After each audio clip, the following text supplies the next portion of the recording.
Do you play fantasy baseball? Of course you do. Why else would you be watching this video? Do you use a cheat sheet on draft day? Everyone does. But is your cheat sheet fully customizable? No? Ours is.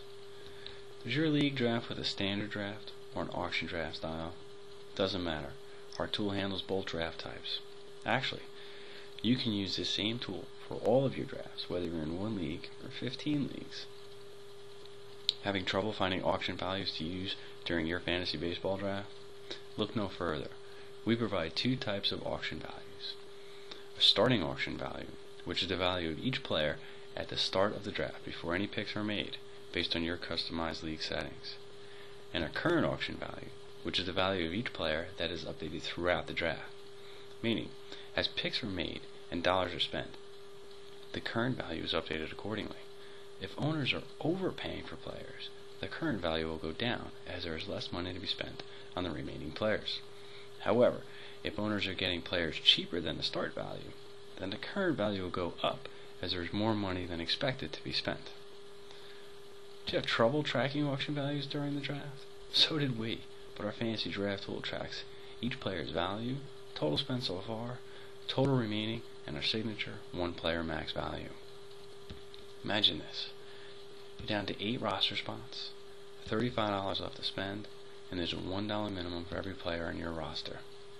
How much can you spend on 1 player while having enough to fill the other 7 roster spots? I can't do the math in my head either, but our tool calculates the math instantly for you. You can spend $28 on 1 player, assuming you spend the minimum $1 on the remaining 7 roster spots. Let's get into a demo of the tool. What we have here is our scoring sheet. Within this sheet, you have each position broken down by each statistical category for that position. You assign the point value, the cheat sheet works accordingly with it. We have our draft board and league settings.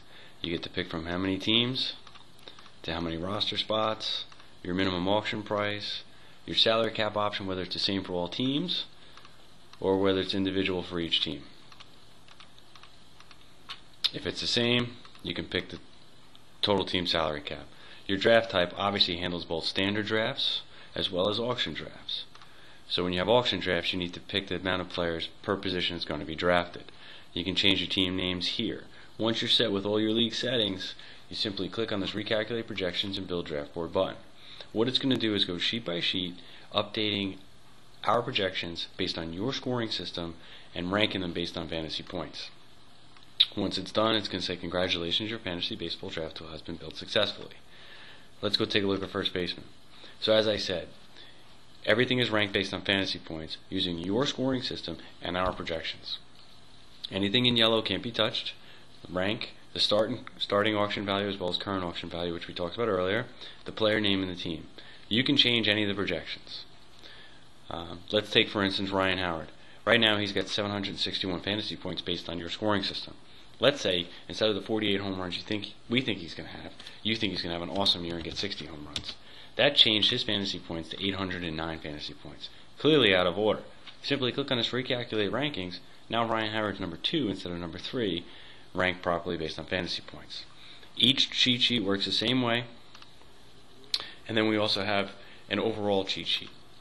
On here you have each position broken down by just the highlights. The rank, the player, the auction value, that is the current auction value, the team, and the projected fantasy points, once again based on your projections. Okay, let's get into the draft board. What we have here is the draft board. I've gone ahead and made some draft picks, but I want to give you a feel for what it looks like when the picks are starting to be made. Up top you got some blue buttons. The ones vertically are your toggle buttons to go from team to team.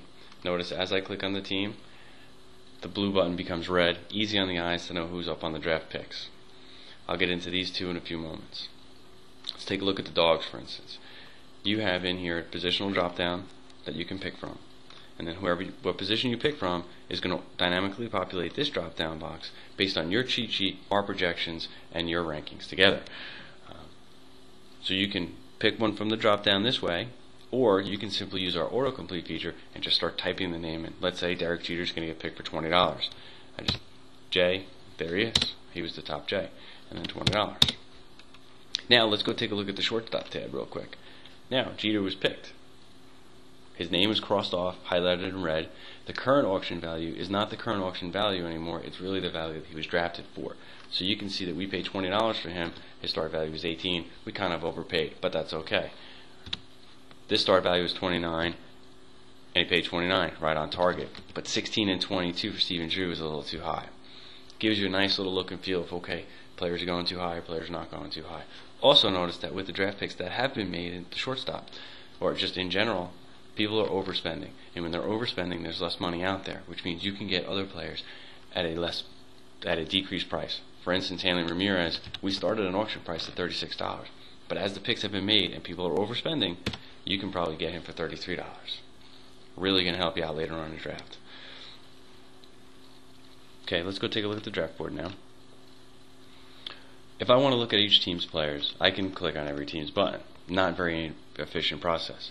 I can simply click on the All Teams grid, and that'll take me to another sheet that has each team, their roster, color-coded by position, so I can see everybody's picks all at once.